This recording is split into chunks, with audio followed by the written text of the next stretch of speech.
Magandang gabi po sa ating lahat. Kunin po natin mga Bible. Buksan po natin sa Old Testament from the book of Genesis.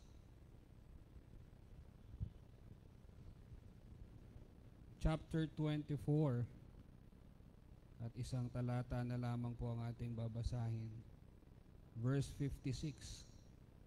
Genesis chapter 24 in verse 56.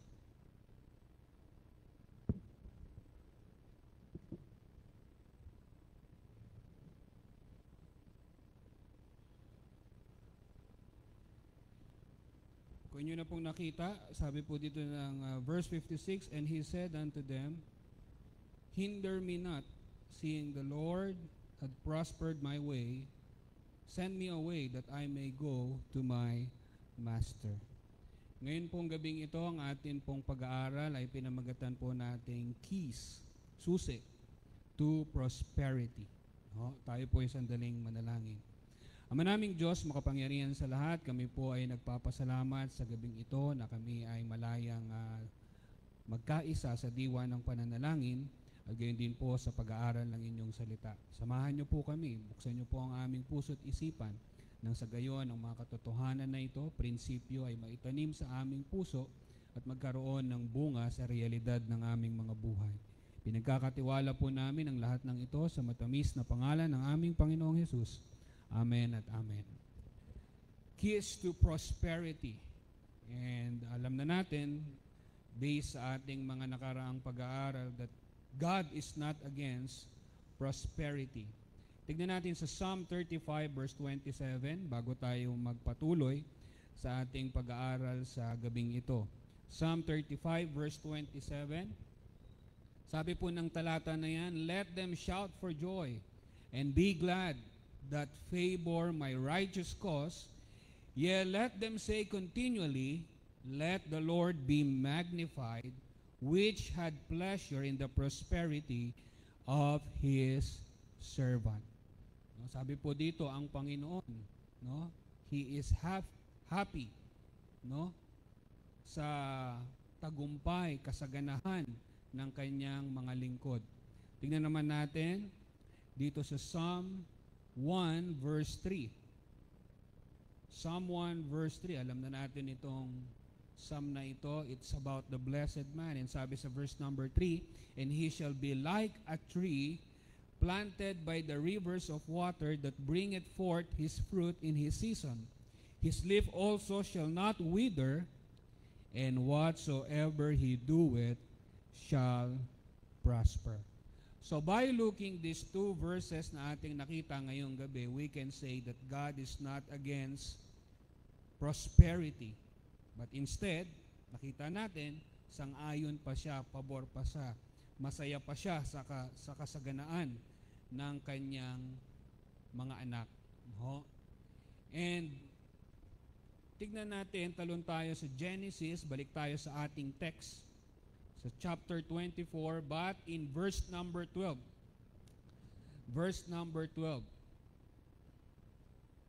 Genesis 24, verse number 12, sabi niyan, and he said, O Lord, God of my master Abraham, I pray thee, send me good speed. So just a little background, ang nagsasabi nito ay si Eliezer. Siya yung servant ni Abraham, siya yung inutusan ni Abraham to find a wife, a bride for Isaac. Pero sabi niya doon, send me good speed. Ano ba ibig sabihin ng good speed? It means success.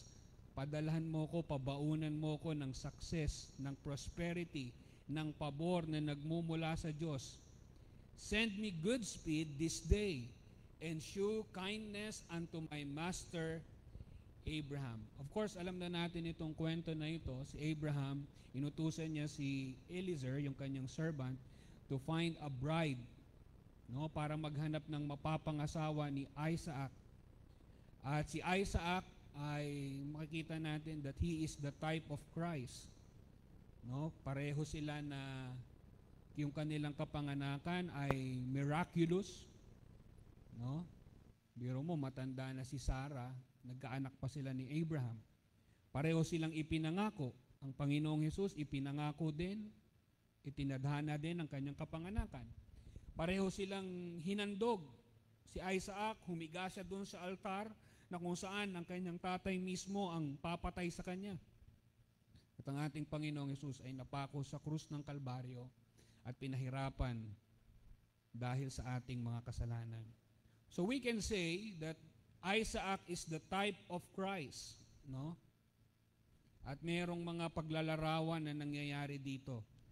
Abraham is the picture of God, Isaac is the picture of the Lord Jesus Christ, Eliezer is the picture of the Holy Spirit, and Rebecca, siya yung nakitang babae, siya yung napiling babae na mapapangasawa ni Isaac. He is the picture of the church. Pero magsesentro lang tayo dun sa relasyon ni Abraham at ni Eliezer at doon sa kanyang trabaho na ibinigay sa kanyang lingkod. So ngayong gabi ay aalamin natin ano ba yung 5 susi, no, para sa kasaganahan, for prosperity. Number 1, establish your cause. No? Tignan po natin sa verse number 1 up to verse number 4. Nandiyan ba? Verse number 1 up to verse number 4. Sabi diyan, and Abraham was old and well stricken in age, and the Lord had blessed Abraham in all things. Verse number 2, and Abraham said unto his eldest servant of his house, that ruled over all that he had, put, I pray thee, thy hand under my thigh. So this is a form of a promise. No, parang blood compact. Ito ang pangako mo sa akin, ito ang gagawin mo. And I will make thee swear by the Lord, the God of heaven and the God of the earth, that thou shalt take a wife unto my son of the daughters of the Canaanites among whom I dwell. Verse number 4, but thou shalt go unto my country and to my kindred and take a wife unto my son Isaac. So dito makikita natin yung kanyang servant na si Eliezer, binigyan siya ng trabaho. Meron siyang misyon. Meron siyang cause na dapat gawin. Na ito'y pinangako niya sa kanyang master na si Abraham, at hindi lamang niya ipinangako kay Abraham, ipinangako niya sa ilalim ng langit sa harapan ng ating Diyos. So meron siyang malinaw at klaro na layunin. And that is to find a wife para sa anak ng kanyang master na si Isaac. At tayo rin naman sa ating buhay, no? Ano ang iyong goal sa iyong buhay? No, ang sabi nga nung commercial nung sa kape, ano ang dahilan bakit ka gumigising? Ano yung iyong goal? What motivates you? Ano yung nagbibigay ng sigla, ng gana, ng saya sa iyo sa bawat araw? Can we say na yung ating mga goals sa buhay, it is a God-given goal? It is something na masasabi natin, it is worth dying for. No? Yung ginagawa natin sa araw-araw, yung pinagpapagalan natin, pinagbubuhusan natin ng oras, talento, pera, can we say that it is worth dying for? Pagka humarap tayo sa Panginoon, ito yung huli nating, gusto nating ginagawa sa buhay natin. Si Eliezer, meron siyang mandate. Merong iniutos sa kanya, trabaho na kailangan niyang gawin. At yung kanyang trabaho ay very specific. Hindi mo kailangan manghula. No? Hindi mo kailangan magtanong, ano bang gagawin ko? Paano ko ba ito gagawin? Meron siyang trabaho at ang kanyang trabaho, maghanap ng asawa. Hindi niya kailangan tanungin, Abraham, ano bang gusto mong asawa? Lalaki o babae? Very specific. Sinabi sa kanya, humanap ka ng babae na mapapangasawa ng aking anak. Mga kapatid, mga kaibigan, sa ating buhay bilang mananampalataya, we should have a godly goal and we should have a specific goal. Tiyak, malinaw, klaro na layunin. Ano bang pangarap mo sa buhay? Mga young people, ano bang gusto nyo maging paglaki? Ha? Gusto mo bang maging inhinyero? Diba? Kasi malaki kita ngayon, ha? Diba? Ano pa? Gusto mo bang maging teacher? Gusto mo bang maging doktor? Ano bang plano mo? Dapat malinaw. Bahala na po kung anong mangyari sa akin. Gusto mo bang maging pastor, maging misyonaryo? Kailangan klaro, malinaw, specific. Ano ba yung layunin ng Diyos para sa iyo? Kaya nga kailangan nating manalangin. We should take it to the Lord in prayer. Lutuin natin sa panalangin, and ang Diyos, kung tayo hihingit sa Kanya, kung tayo makikipag-usap sa Kanya, kakausapin niya tayo at magiging malinaw at klaro ang lahat. Ang isang tao na walang goal sa buhay ay isang taong miserable. No? Bakit? Kasi kung wala siyang goal, wala siyang purpose. Kung wala siyang purpose, wala siyang meaning. Kung wala siyang meaning, wala siyang joy. Nabubuhay lang siya sa mundo na ito, kesera-sera, whatever will be, will be. Kakain, tutulog, manonood ng TV, then the same day, ganun ulit ang gagawin niya, walang nangyayaring maganda. Why? There is no cause. Anong goal mo sa buhay? Anong gusto mong marating? Anong gusto mong matapos? Anong gusto mong ma-achieve?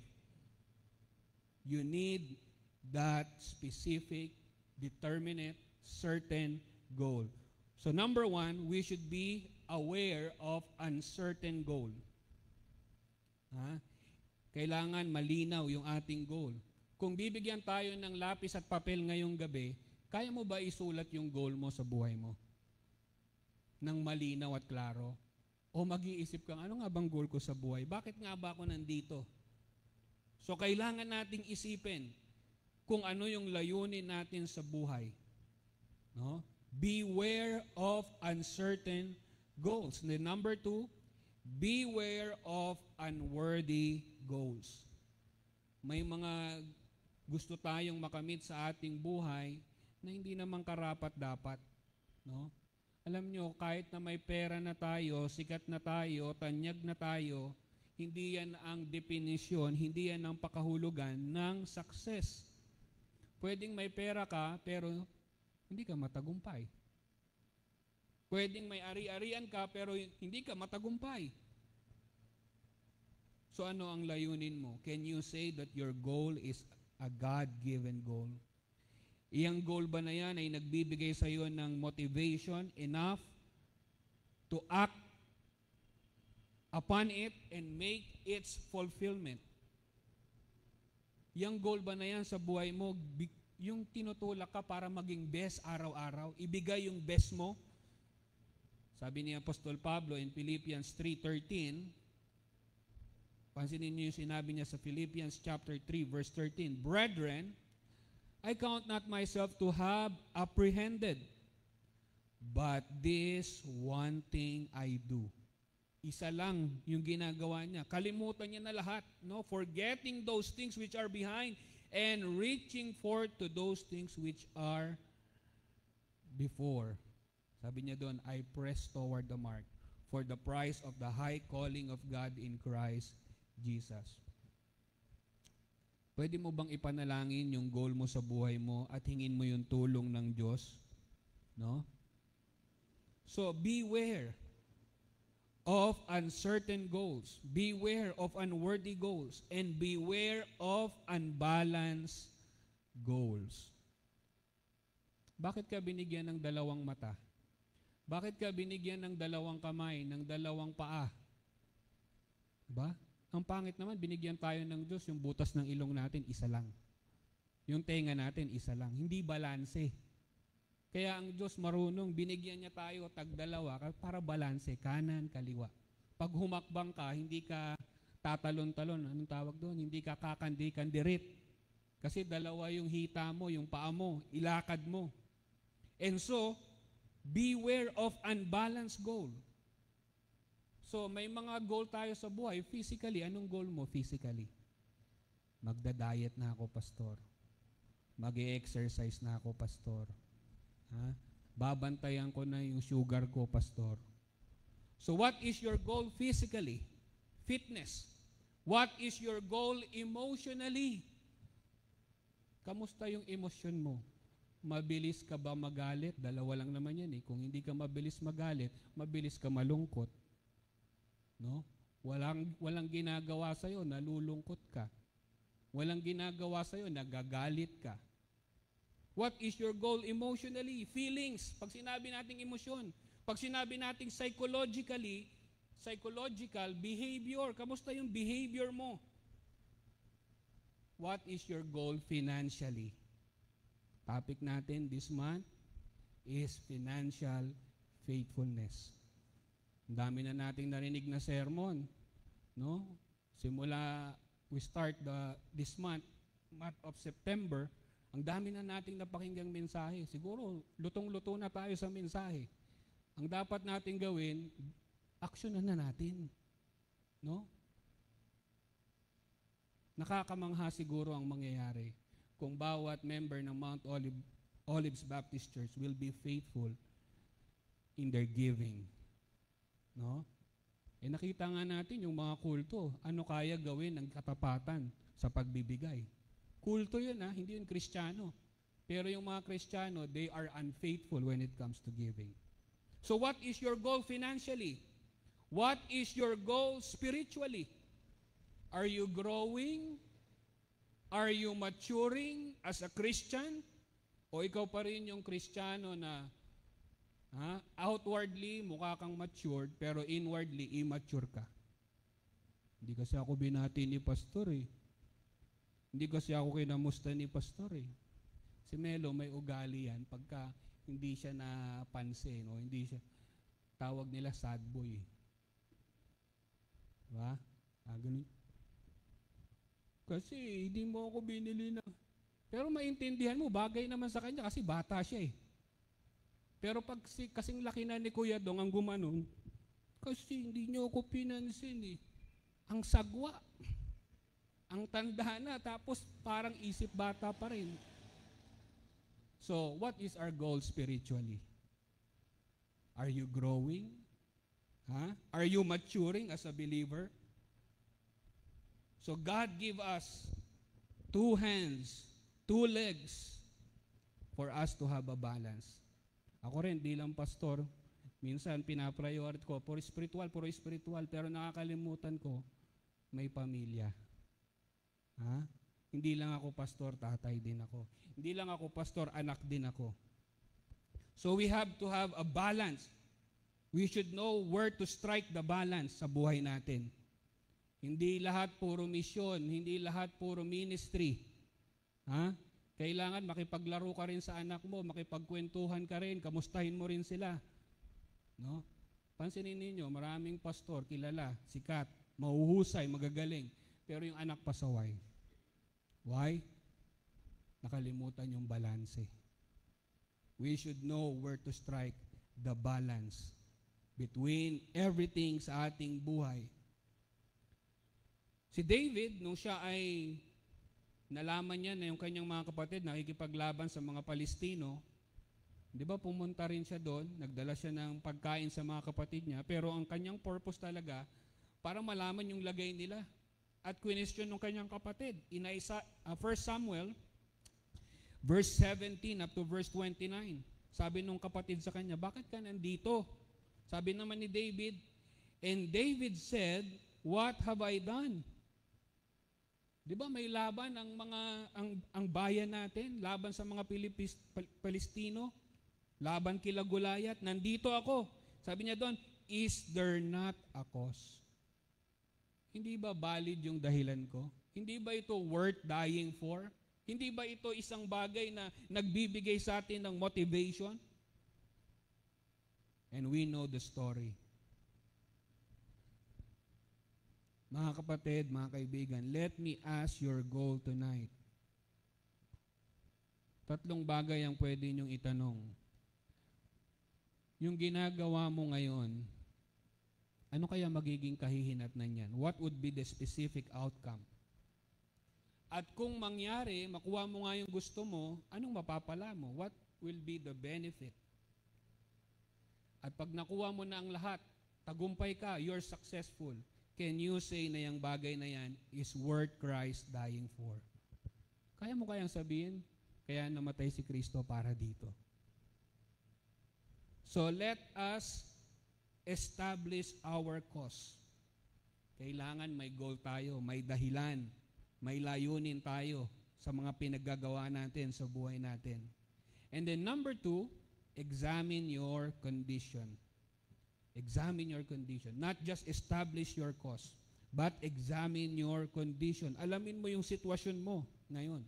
Tingnan natin sa verse number 5 up to verse number 8. And the servant said unto him, Peradventure the woman will not be willing to follow me unto this land. Must I need bring thy son again unto the land from whence thou camest? And Abraham said unto him, Beware, thou that bring not my son thither again. The Lord God of heaven, which took me from my father's house and from the land of my kindred, and which spake unto me, and that swear unto me, saying, Unto thy seed will I give this land. He shall send his angel before thee, and thou shalt take a wife unto my son from thence. Verse 8, And if the woman will not be willing to follow thee, then thou shalt be clear from this my oath. Only bring not my son thither again. So, sabi kay Eliezer, may mission ka, may trabaho ka. Ihanap mo si Isaac ng mapapangasawa doon sa bayan ko, doon sa mga kalahi ko. Napakabigat ng problema ni Eliezer, no? Ano yung kondisyon na kanyang kinalalagayan? Maghahanap siya ng asawa para sa anak ni Abraham na hindi nakikita nung babae si Isaac. At hindi kilala ni Isaac yung babae. Di ba napakahirap nun? Paano mo irereto yun? Paano mo pagkakasunduin yun? Di ba? At kung kakausapin niya yung babae, sasama ba yun? Malay niya ba kung sino si Isaac? Mamaya, pangit yun. Pero sabi dito ni Abraham, kung sumama yung babae, then good. Kung hindi naman, malaya ka na sa pangako mo sa akin. Ang mahalaga, ginawa mo yung cause mo, yung layunin mo, yung goal mo.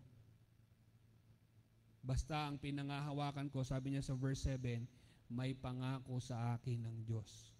And so, ginawa niya ito. No? So, ang matututunan natin dito, inalam ni Eliezer yung kanyang kondisyon. So, we have to make an honest inventory. Kailangan natin, di ba, sa Google Map, sa mga GPS, nandun yung picture kung nasaan ka at kung saan ka papunta. Yung mark, you are here. No? Saan ka papunta? Ano yung direksyon? Papunta dun sa destination mo.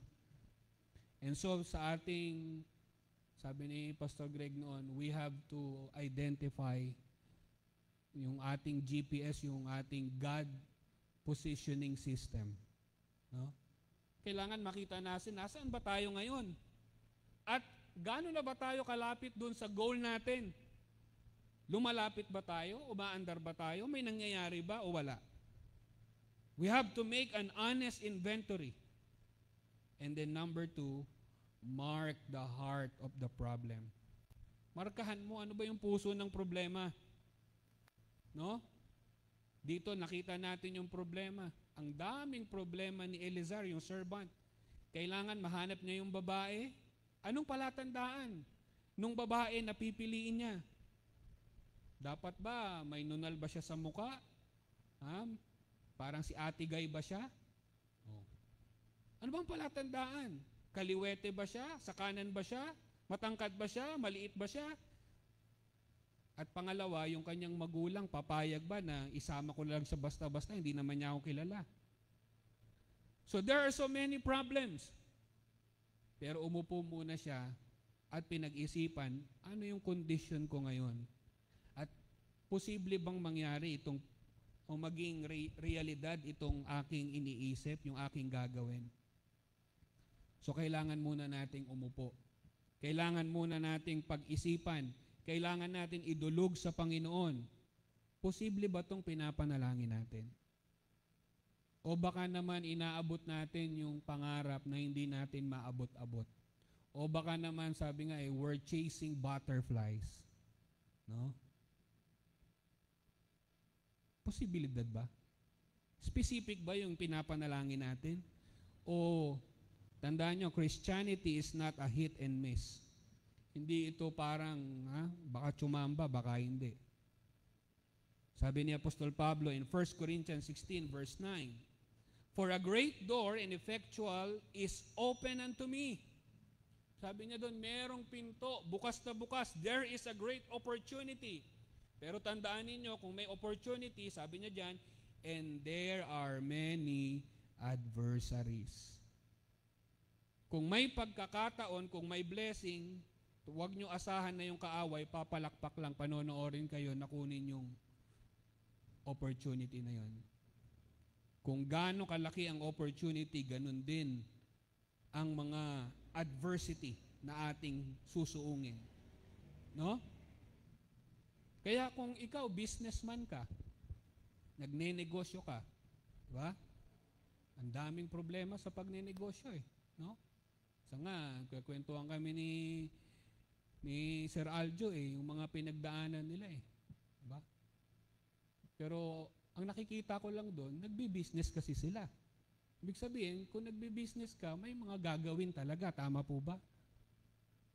Kung ikaw nagtatrabaho, may problema ba sa trabaho? Yes. Ano ibig sabihin nun? Kasi nagtatrabaho ka. Kasi kung sumasahod ka pero wala kang ginagawa, hindi ka nagtatrabaho, nagpapasarap ka. So kapag may problema sa trabaho, normal yun kasi nagtatrabaho. Employed ka eh. Kaya ka nga binabayaran para yung problema, ayusin mo, galingan mo, husayan mo.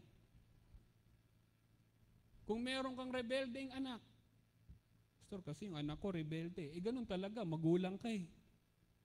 Diba? Be a parent, give them advice, give them discipline. Meron bang anak na pinili nilang isilang sila sa mundo? Ha? Sino bang nag-isip? Sino bang naggusto na gumawa ng anak? Tayo bilang magulang. Tayo yung nagpakasarap-sarap, tayo yung nagpakasaya-saya. Tapos nung nandito na sila, sana nung bata ka, pinirat ko na yung ilong mo eh. So be a parent. So kung tayo ay merong magulang, anak na matigas ang ulo, isa lang ibig sabihin nun, mana sa atin. No? Kaya pag matigas ang ulo ng anak ko, ganyan din ako. Manang-mana sa akin. Anak ko, mahilig sa soft drinks, ganun din ako. No? So be a parent. Yun ang trabaho natin. Tinitrain natin ang ating mga anak that one day, kaya na nila sa sarili nila. No? Hindi naman habang buhay yan eh. Hindi tayo habang buhay nag-aalaga. Tinitrain lang natin sila. Later on, lilipad na sila sa kanilang sarili. Bahala na kayo. Basta ginawa namin yung pangaral, turo para sa inyo. Diba? Para pag nag-asawa na sila, bahala na kayo sa buhay nyo. Diskarte nyo na yan. Kung ano yung nakita nyo sa amin, sa pamilya namin noon, gawin nyo rin sa pamilya nyo. Kung ano yung ginagawa ko sa pamilya ko ngayon, yun din yung nakita ko kila Pastor Greg, kila Teacher M. Diba? Ganun lang yun. No? Hindi yung may asawa na, Papa, ano bang gagawin ko? Mama. Pag may asawa na, dapat hayaan na natin sila sa buhay nila. Ang trabaho natin, habang nasa poder natin sila, pangaralan natin sila.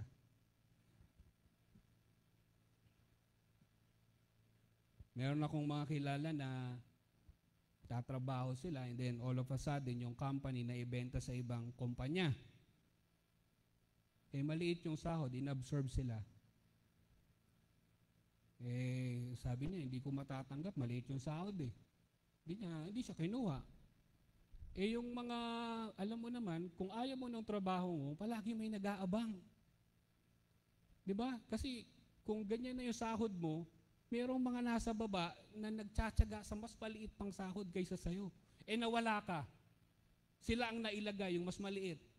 Tuwang-tuwa ngayon sila. Ikaw, liit na liit ka na sa sahod. Sila naman, thankful na thankful. Salamat, kami ang nalagay dito. Salamat, nagkaroon ng bakante. Kaya wag mo sabihin na, pag ako nawala dito sa trabaho na ito, tignan ko lang sa inyo. Sisantihin nyo ako, subukan nyo lang. Pag sinisanti ka, mayroong bagong papalit. Ha? Kaya kung may problema tayo sa problema, sa pagnenegosyo, sa pagiging magulang, pasalamat tayo. Ibig sabihin nun, buhay tayo. No? Hindi matatapos ang problema. Stop crying. Stop mumbling. No? Umupo ka, sabi ni Eliezer, gaano ako kalapit sa solusyon? Posible kaya? Are we getting closer to the solution ng ating problema? Tingnan natin sa verse number 10, Genesis 24. And the servant took 10 camels of the camels of his master, and departed, for all the goods of his master were in his hand, and he arose and went to the Mesopotamia, unto the city of Nahor. So umupo si Elizar, kaya ko kaya? Ang maganda po dito, ang gusto kong makita natin, when Abraham commanded him to find a wife, hindi niya lang inutusan, bagkos pinabaunan niya pa. Meron pang pabaon. Sabi doon, eto dalhin mo 10 camels. Ha? Eto rin yung gagamitin niya para maging reality yung inuutos ni Abraham. Ano pong sabi ng James? Faith without works is dead. No? Hindi po ito parang huwan tamad na inaantay na lang yung bayabas na mahulog. Ha? Kung nananampalataya ka na may binigay ang Panginoon sa iyo, tayuan mo. You act on your faith. Faith without works is dead.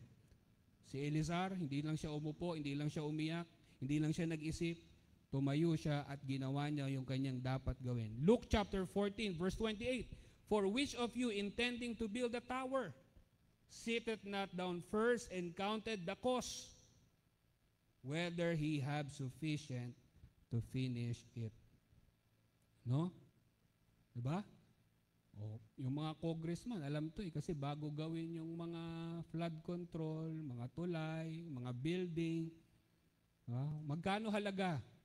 Doblehin mo yung halaga. Bakit doble? Akin yung kalahati. Diba? So you have to know the cost, whether or not matatapos mo ba yan. You have to plan. May plano ka, magmanalangin ka, at pagkatapos mong manalangin, you act on your faith, perform. Gawin mo kung ano yung iyong pinanalangin, kung ano yung ipinakita sa iyo ng Diyos. No? Kaya nga yung babae, may isang dalaga, sa isang kamay niya may hawak siyang basket. Sa isang kamay niya may hawak siyang manok. May binatang dumaan. Pinagbintangan niya yung binata, siguro gusto mo ako halikan, no? Sabi niya dun sa binata. Paano mo naman sinabi yun? At paano ko magagawa yun? Kita mo nga na may hawak-hawak ka, kukunin mo yung hawak kong basket, at kukunin mo yung hawak ko na manok, at saka mo ako hahalikan. In other words, planado. Diba? Kahit nga yung mga modus, diba, yung mga sindikato, planado, yung mga scam. No, meron silang mga scheme. Diba? Papadalan ka ng text, o meron kang reward sa ganito, sa ganitong bangko, click mo yung link, yan na. Meron ng mga phishing, no? Nakukuhanan ka na ng impormasyon, nai-scam ka na, nakukuha na yung GCash mo, yung online banking mo, planado. Kung itong mga tao na ito gumagawa ng masama, planado, may plano, how much tayo ng mga anak ng Diyos? Anong plano mo sa buhay mo? You have to see the condition, grab the opportunity, and overcome the opposition. Then number 3, elevate your confidence. So nakita mo na, may layunin ka na, at nakita mo na yung iyong kondisyon, no? Posible itong mangyari. Meron ka ng discernment mula sa ating Panginoon. Then you have to elevate your confidence. Paano natin gagawin yan? Panghawakan mo yung pangako ng Diyos. In verse number 7, Genesis 24. Ano sabi ni Abraham doon? Kay Eliezer, kasi may pangako sa akin ng Diyos. Ako ay magiging ama ng maraming bansa. Paano mangyayari yun? Hindi ko alam. Basta may pangako ang Diyos. Pinangahawakan ko ang pangako ng Diyos. So number 1, remember God's promise. Panghawakan mo yung pangako ng Diyos. Joshua chapter 1 verse 8. This book of the law shall not depart out of thy mouth, but thou shalt meditate therein day and night, that thou mayest observe to do according to all that is written therein. For then thou shalt make thy way prosperous, and thou shalt have good success. Gusto niyo mapataas yung kumpiyansa ninyo? No? Ako kahit pastor, bumabagsak din yung kumpiyansa ko, yung confidence ko. No? May time na ang ganda-ganda ng mensahe, ng sermon, may time na ano ba naman to, ang hirap ng pinag-aaralan ko. Parang ayoko na. No? Pero gusto mo ng kumpiyansa? Anong sikreto? Sabi dito sa book of Joshua, yung salita ng Diyos. If you want confidence, to elevate your confidence, you need to read the Word of God. Faith cometh by hearing, and hearing by the Word of God. Kaya pag down ka na, malungkot ka na, negatibo ka na, nagda-doubt ka na, simulan mong buklatin ang aklat ng salita ng Diyos. This book of the law shall not depart. May time, bagsak na ako, ayoko nang mag-aral, ayoko nang gumawa ng sermon, sawang-sawa na ako. But when I started to do what I need to do, then encouragement come. Panginoon, salamat. Blessing. No? Buti hindi ako sumuko. Buti hindi ako tumigil. And because of that, I reached my 8th year as the pastor of Mount Olives Baptist Church. Encouragement comes from the Lord. Remember His promise. Secondly, look at the prophet. Tignan mo yung pakinabang. Tignan mo yung end zone. Tignan mo yung dulo. Tanawin mo. Pagka ito nangyari sa akin, anong mangyayari? Tignan nyo si Eleazar. Kung magagawa niya yung utos ni Abraham, magiging masaya si Abraham. Magkakaroon ng asawa si Isaac. At pag nangyari yan, sino ba yung nangako niyan? Ang Diyos. God will be glorified. At pag nangyari na yung lahat ng yan, anong mapapala ni Eleazar? He will have the joy being a servant na accomplish niya yung kanyang trabaho. Look at the end zone. There is a reward. Hindi po masama tumingin sa gantimpala. Ang sinasabi sa atin ng Panginoon, pag tayo ay humarap sa Kanya, well done, thou good and faithful servant. No? Faithful ka kasi, no? Kaya nakatingin ka doon. Sana sabihin to sa akin ng Panginoon. Kaya you will give your best, you will do everything, no? Sabi ni Apostol Pablo kay Timothy, preach the word, be instant in season and out of season. Sabi niya kay Timothy, huwag kang maging seasonal na Kristiyano. No, yung kang sala sa lamig, sala sa init. May time na ang saya-saya mo, ganadong-ganado ka, preach ka ng preach. May time naman na hindi mo na alam ano na nangyayari sa'yo. Sabi ni Apostol Pablo, be instant in season and out of season. Kapag kaganado ka, mag-preach ka. Pag hindi ka ganado, mag-preach ka pa rin. Gawin mo yung trabaho mo bilang lingkod ng Diyos. Pagka hindi maulan, mag-church ka. Kapag ka maulan, mag-church ka pa rin. Huwag kang maging seasonal. Huwag kang maging sala sa lamig, sala sa init. Because at the end of the day, you can say, to God be the glory. Paano mo nagawa yun? Sa biyaya ng Diyos. Sa Kanya ang kapurihan. Sa Kanya ang kalwalhatian. So remember His promise, look at the prophet, rely through prayer. Verse number 12. Ano sabi niya doon? Binasa natin kanina. Send me good speed. What is good speed? Prosperity. What is good speed? Success. What is good speed? God's favor. Pabor ng Diyos. Sabi ni Apostol Pablo in Philippians 4:13, I can do all things through Christ which strengtheneth me. Magagawa ko ang lahat ng bagay sa Panginoon na nagpapalakas sa akin. Nagagawa nyo bang ipanalangin yung mga goal ninyo sa buhay? Kung hindi nyo nagagawa, maybe yung goal na yan ay hindi para sa Diyos o hindi galing sa Diyos. O maybe nagtitiwala tayo sa sarili natin kaya hindi natin na ipapanalangin. Sabi ng Mark 11:24, therefore I say unto you, what things soever ye desire, when ye pray, believe that ye receive them and ye shall have them. Ano man ang inyong ibigin, sabihin ninyo, hingin ninyo sa Panginoon, siyang ibibigay sa inyo. Just make it sure Yan ang kalooban ng Panginoon. Hindi mo lang kalooban yan. No? Kasi ang Diyos matalino rin eh. Siya ay marunong. Hindi niya tayo bibigyan ng bagay na ikapapahamak natin. And then number 4, enforce your character. Ibigay o hindi ibigay ng Diyos yung pinapanalangin mo, hindi ka man maging matagumpay, palaging may ganun, hindi ba? Di ba parang sa kontrata, kapag pumasok ka sa kontrata, meron ka palaging option to cancel, to rescind, para umayaw. Di ba?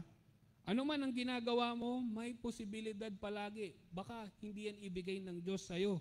Pag hindi ibinigay ng Diyos sa'yo, anong magiging reaction mo? Anong magiging damdamin mo? Anong magiging emosyon mo? Kaya huwag tayong padalos-dalos. Huwag tayong sasagpang kagad sa alok sa atin ng sanlibutan. Dito, nung nakita na ni Eliezer si Rebecca, sinabi niya, ito maganda, pwede na to, pang beauty queen. Hindi ka agad. Hindi siya ganun padalos-dalos. But anong ginawa ni Eliezer? Nanalangin. Dumulog sa Panginoon. At nung sinabi na sa kanya, nagtiwala. So number 1, we have to discipline our decision. No? Kailangan natin disiplinahin yung mga desisyon na ginagawa natin sa ating buhay. Pangalawa, discipline your appetite. Tignan natin sa verse 33. Genesis 24:33, and there was a set meat before him to eat, but he said, so nilatagan na po ng masasarap na pagkain, parang may mga pagkain dyan. Sabi doon kay Eliezer, kumain ka na. Sabi ni Eliezer, I will not eat until I have told my errand. And he said, speak on. Biro mo, galing ka sa malayong biyahe, you came from a long journey, and then hinatagan ka ng masasarap na putahe, tinrato ka na parang isang guest, kain na. Parang tayo minsan Parang ako minsan, nakakalimutan ko mag-pray. Nasabihin ni Melo sa akin, hindi ka pa nag-pray. Sabi, ayos Ako, pastor. Ang dami ko nang tinapos na pag-aaral sa pagpapastor. Tapos, bata lang nagpaalala sa akin, hindi ako nag-pray. No? Minsan ganun, nare-rebuke tayo sa mga bata. Pero we have to discipline our appetite. May mga bagay na kailangan tayong i-give up. Pagkain, telebisyon, hobbies, bakasyon, para sa trabaho natin, sa gagawin natin sa Panginoon. Sabi niya doon, I will not eat until have I told mine errand. Bakit ka ba nandun? Kasi gusto niyang sabihin na naghahanap siya ng mapapangasawa ni Isaac. And then number 3, last, discipline your time. No? Genesis 24:56. And he said unto them, hinder me not, seeing the Lord had prospered my way. Send me away that I may go to my master. So nagmamadali siya, babalik siya sa kanyang boss, sa kanyang master, at ang ginagawa ng mga tao, they try to slow him down. Pero sabi niya, hindi, kailangan kong makabalik. Kailangan nilang malaman, tagumpay ang misyon, may nakita na akong mapapangasawa ni Isaac. So mga kapatid, mga kaibigan, we have always the time for everything. May oras tayo sa lahat ng bagay. Minsan palalangin mo, Panginoon, pasensya na, hindi ako nakapanalangin, hindi ako nakapag-devotion. Kulang kasi oras, busy sa trabaho. Nagkamali ba ang Diyos? Binigyan tayo ng 24 oras. Nagkamali ba ang Diyos? Binigyan niya tayo ng 8 oras, nagising tayo. Pag sinabi natin ang kulang ang oras natin at wala na tayong oras sa Panginoon, iniinsulto natin ang Panginoon dahil siya ang nagbigay ng oras natin. Sakto ang oras, ang buhay natin para gawin natin ang pinapagawa ng Panginoon. Ang problema, may mga ginagawa tayong hindi naman kalooban ng Panginoon. We are wasting time. Nagtatapon tayo ng oras.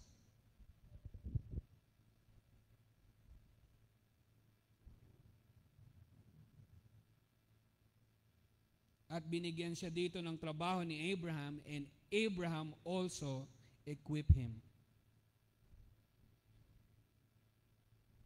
Alam nyo, ang maganda po sa ating Diyos, kapag siya ang nagpagawa, siya rin ang mag-i-equip sa atin. Diba? Ano yung sabi natin nakaraan? If God orders, He will be the one to pay for it. No? Bawa, kung niyaya tayo ni teacher dahil birthday niya, kain tayo sa ganito. Sino magbabayad? Sino ba nagyaya? Nananahimik tayo eh. Kung niyaya niya tayo, siya magbabayad. Ba?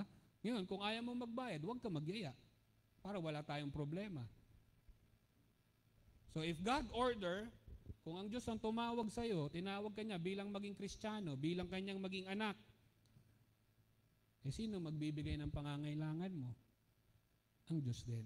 Hindi ka niya pababayaan. God will supply all your need. And then number 5, the last. Enlist your comrades. Ang maganda po, nung niligtas tayo ng Panginoon, hindi naman niya tayo iniwan na tayo lang eh. Hello? Nung sinave tayo ng Panginoon, may mga churchmates. Mayroong spiritual family. Diba? Na kung saan magpapalakas sa atin. Dito, si Eleazar, sa tingin nyo, makukumbinsi niya si Rebecca kung siya lang? Kailangan niyang ligawan yung nanay, yung tatay, yung mga kapatid. Kaya nga nung binasa natin, pag binasa niyo yung buong chapter na yan, may regalo rin siya para sa kuya. Ha? Diba? Kaya yung mga nanligaw sa kapatid ko, ha? Huwag niyong kakalimutan. Ha? Wala pa si Daboy, ano? Sabi, may regalo siya sa kuya. May regalo siya sa nanay. May regalo siya sa tatay. Nung nakuha na nila yung loob ng pamilya, naging madali na lang ngayon kay Rebecca. Saan nanggaling yung regalo? Kay Abraham din po. Dahil siya yung nag-utos. Tulong-tulong. Merong tinatawag na cooperation. 1 Corinthians chapter 12 verse 21, and we will close with this verse. 1 Corinthians 12:21, and the eye cannot say unto the hand, I have no need of thee. Pwede ba sabihin ng mata kay kamay, hindi kita kailangan? Nor again the head to the feet, I have no need of you. Pwede ba sabihin ng isang Kristiyano, hindi kita kailangan, pastor? Pwede sabihin ng isang Kristiyano sa kapatid niya sa pananampalataya, hindi ko kayo kailangan. I can live my own. Ano yung kasabihan natin sa English? No man is an island. Hindi ka pwedeng magkulong sa bunker mo, mag-isa hanggang dumating si Kristo at sasabihin sa'yo ng Panginoon, welcome my lone ranger. Nag-iisa ka lang sa mundo. May plano ang Diyos eh. At kasama sa plano niya yung local church. Kung saan tayo kabilang, kung saan tayo nagbibigay, kung saan tayo nagtatapat, kung saan tayo ginagamit ng Panginoon. See? So that's the keys. Yan yung mga susi. No? Kailangan may goal tayo. Hindi pwedeng pabanjing-banjing lang tayo. Wala tayong purpose, wala tayong layunin sa buhay. No? Alamin natin, ano bang layunin ng Diyos sa akin? Of course, hindi pwedeng sagutin ni Pastor yon para sa inyo. Pag ako nagturo dito, Sir Aljo, magpapastor ka. Pag nahirapan si Sir Aljo sa pagpapastor, Pastor MJ kasi, tinawag-tawag ako eh. Ayoko nga to eh. Quitter ka nun, quitter kasi tinuro ka lang eh. Di ba ano yung tinatawag sa Bible school? May tinulak, may tinawag, may tinopak, may tinoyo. Kasi wala na eh, pasaway na anak. Mag-Bible school ka na nga doon. Anak na hindi nag-aaral, bagsak-bagsak ang grade. Ikaw, wala kang alam. Magpastor ka. Pero pag matalino, yan, mag-abogado ka, anak. Mag-doktor ka, anak. Pero pag yung anak pasaway, magpastor ka na lang. Diba? So make sure, ano bang plano ng Diyos sa buhay mo? Ako nalaman ko na tinatawag ako ng Panginoon when I was high school. No? High school pa lang, alam ko na eh. Ano man ang maging profession ko, ano man ang maging trabaho ko, tiyak ang bagsak ko, pastor pa rin. Pastor pa rin. Yun ang primary na goal ko sa buhay ko. No? And yun nga ang nangyari. If it's God's will, it is God's way. Kung yan ang kalooban ng Diyos, gagawa siya ng paraan. Tayong lahat ay tumayo at tayong manalangin. Ama naming Diyos, makapangyarihan sa lahat, salamat po sa gabing ito. You are not against prosperity, but instead you are in favor of it. Dalangin po namin, tulungan niyo po kami na abutin ang mga layunin ninyo sa aming buhay. Hindi lalaganap ang mabuting balita, hindi magiging matagumpay ang gawain kung walang mga tapat na anak ninyo ang siyang magsusuko, magpapagamit, at patuloy na ipapahayag ang kadakilaan ninyo sa daigdig na ito. Tulungan niyo po ang bawat isa, ang mga bagay na ito ay maging pagpapala sa realidad ng aming buhay. Ito po ang aming dalangin sa matamis na pangalan ng aming Panginoong Hesus. Amen at amen. Tayo po ay dumako sa ating prayer time.